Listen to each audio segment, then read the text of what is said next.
उत्तराखंड के चमोली में ग्लेशियर टूटने के बाद उत्तर प्रदेश में भी हाई अलर्ट जारी। फिर महंगी हुई प्याज, आम जनता बेहाल।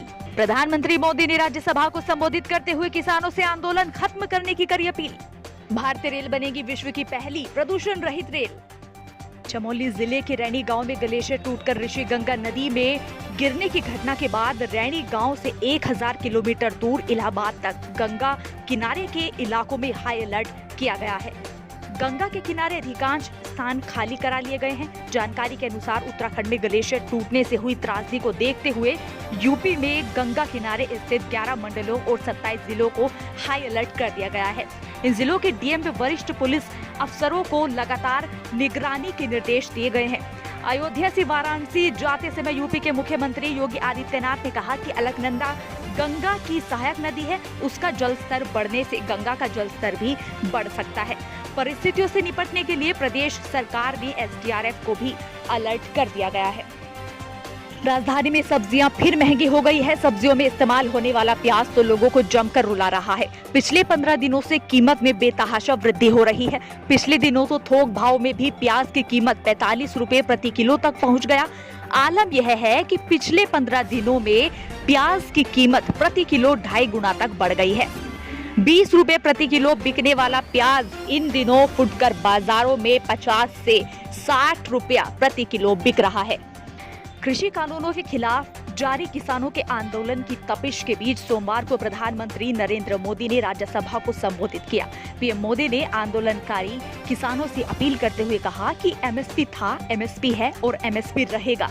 किसानों को आंदोलन खत्म करना चाहिए।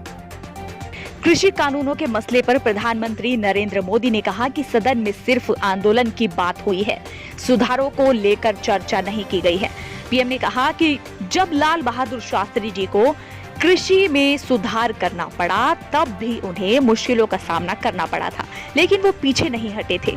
तब लेफ्ट वाले कांग्रेस को अमेरिका का एजेंट बताते थे। आज मुझे ही वो गाली दे रहे हैं। कोई भी कानून आया हो, कुछ वक्त के बाद सुधार होते ही हैं। प्रधानमंत्री ने अपील करते हुए कहा कि आंदोलनकारियों को समझाते हुए हमें आगे बढ़ना होगा। गालियों को मेरे खाते में जाने दो, लेकिन सुधारों को होने दो।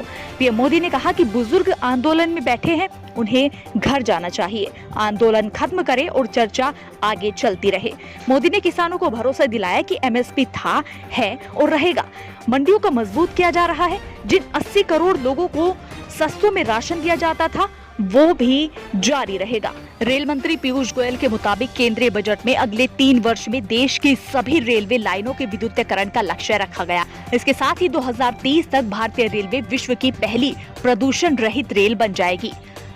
बता दें कि रेल मंत्री पीयूष गोयल रविवार को पत्रकारों से बातचीत कर रहे थे। उन्होंने कहा कि 2023 तक सभी ट्रेन डीजल मुक्त हो जाएंगी, जिसके कारण दिल्ली सहित पूरे देश को वायु प्रदूषण से राहत मिलेगी।